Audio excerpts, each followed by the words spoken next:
All right, so on today's Wax Carving Wednesday, I'm going to show you how to cut a channel for princess cut diamonds. So these little square guys here, I'll just set it down. So these are 2 millimeters. And my wax is just over three and a little bit. You can see that I've drawn a couple lines on here. This is my shoulders for my channel setting. It's fairly thick because these stones are fairly bottom heavy. So first thing I'm going to do is continue on my line. So I just used my dividers to mark it, or my calipers in this case. And this is just to help keep me sort of in line. So once I have that, I'm going to mark a middle spot on the ring. I just have to find a scriber here. And so I'm just going to mark the middle of those lines. And I'm going to drill a 1.2 millimeter hole onto that spot, and I'm going to go straight through. I would normally do this on my lathe. So I've already showed you how I make my starting waxes. So there I have a 1.2 millimeter hole in the middle, and I'm going to be putting in a square diamond. So I need this hole to be square. So I'm just going to take my scalpel and I'm going to cut a little bit on that corner and a little bit on that corner. And I'm going to work my way around this piece. Let's see if I can zoom in just a little bit more for you. So you can see how I've cut this very edge right along here. Then I'm going to turn it. I'm going to cut the other side as well. And I'm cutting very little away off the beginning, and I'm going to open this hole to fit the stone. So it's small cuts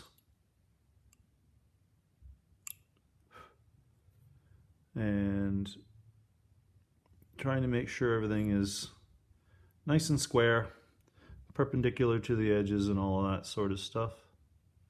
You can see I'm taking very little off at a time, and the reason for that is it decreases the chances that I'm going to make a mess and mess it up. So now when I take one of these diamonds and I cule it in there, you can see it doesn't fit in all the way. Let me use something other than my finger. See if I can get that. You can see it sticking up. So we want to make sure that it's nice and flush. I'm just going to do that so that it focuses on the right location again. There we go. So that means that this hole isn't large enough for the diamond. So I'm going to cut a little bit more off the side here in both directions. Do the same thing on the other side.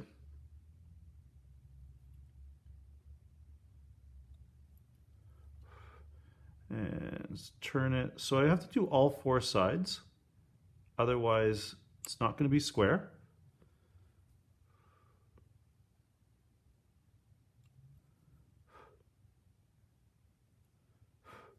And you can see I'm not removing much material every time when I do this.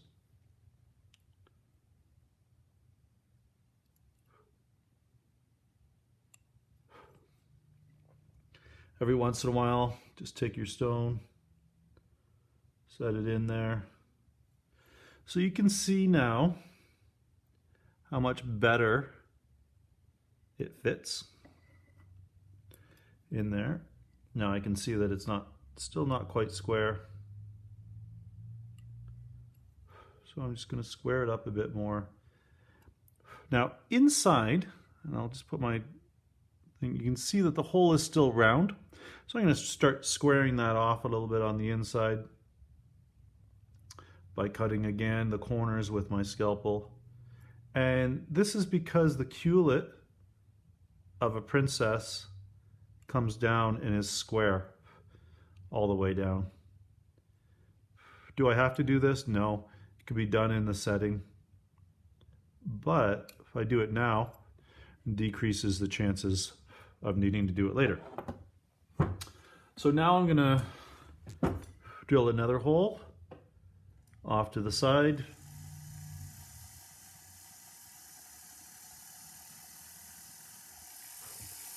And another one on the other side.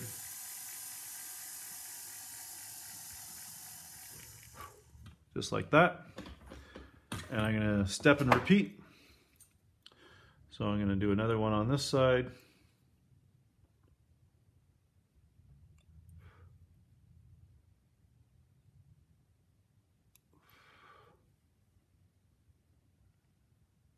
These days, people would just 3D print this thing, but you can see how it's actually not that difficult.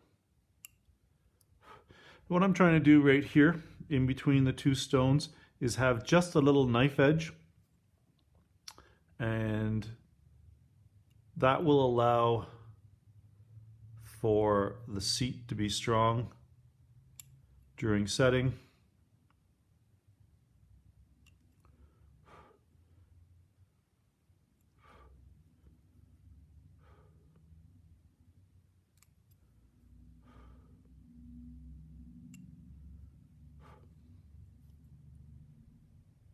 And I want this little knife edge to be below the top of the ring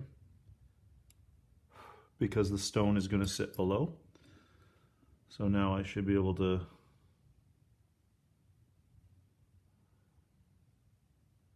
one in there. Make sure there should be a tiny little gap between the two, because as they go down, as the setter sets these down, they need to have enough room not to catch. So I can see when I have these in here, the gap is a little bit big on the one side. That means this second stone that I've done is a bit uneven on this side here. So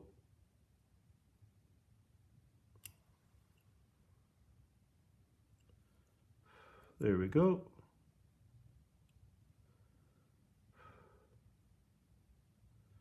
Again, I'm going to go on the inside and cut the inside so that it's square, because the stones are square.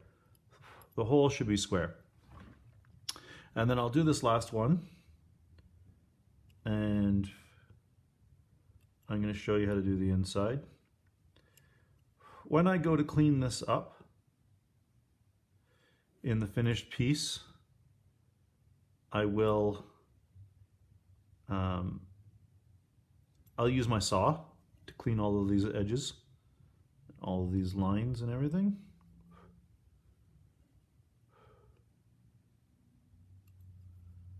Just like that.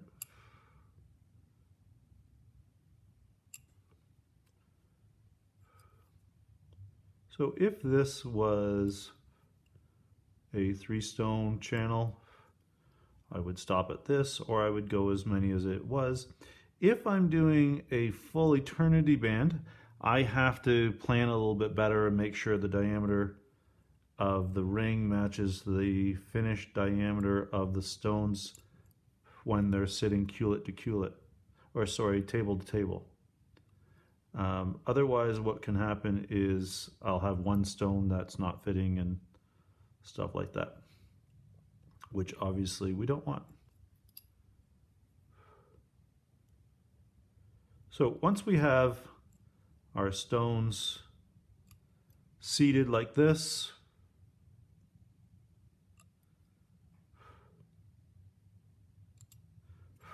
now I can take a graver and I can take just a little off the top there. Give my setter a little bit of an edge to work with. Same thing on the other side. I'd rather give too much material than too little.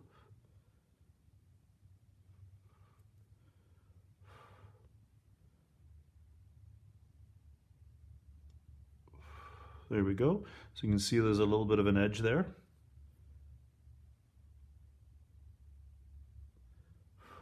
When I do that, I've flattened these out and I'm just going to knife edge those again.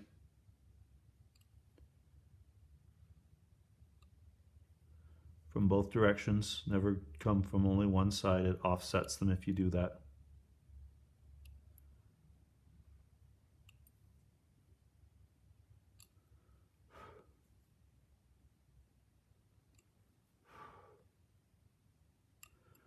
And that's it. So my setter should be able to get 3 stones dropped in each one of these holes without too much trouble.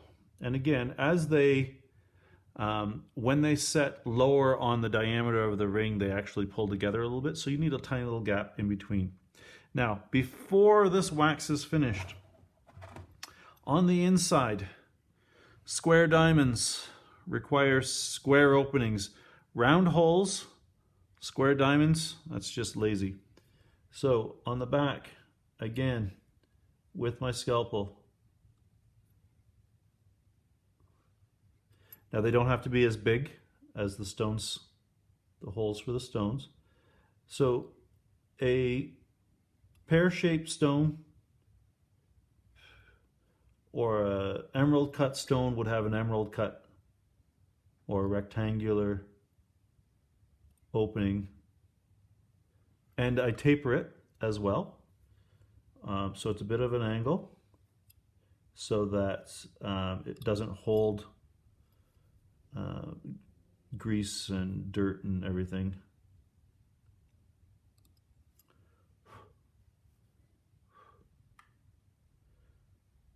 Then again, I will go over these back and open these up properly with my knife, or my saw, when it's in gold. I know it's difficult to see what I'm doing, on screen, but that's why I'm talking.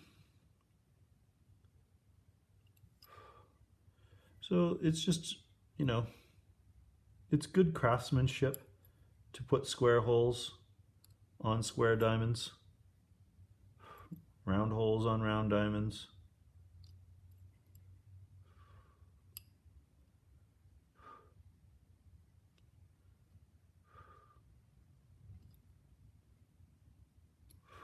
There we go. Please remember, if you find my videos useful, like, subscribe, follow, blah, blah, blah.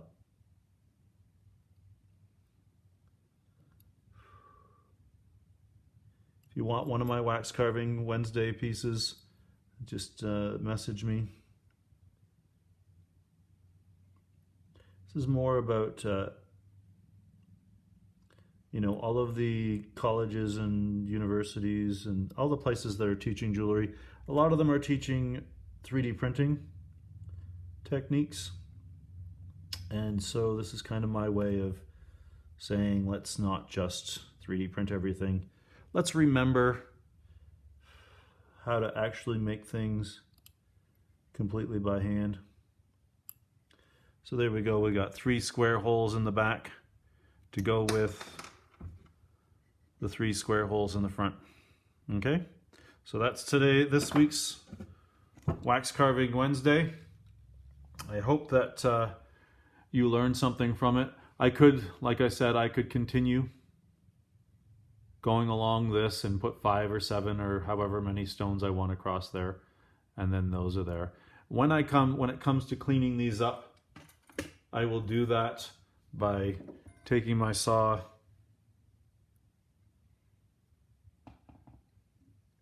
putting it in the finished piece and cleaning up each one of these openings. And I'll file a little bit here and there and sand it and do all of those things after the fact. Okay, thanks for watching. I hope this was educational.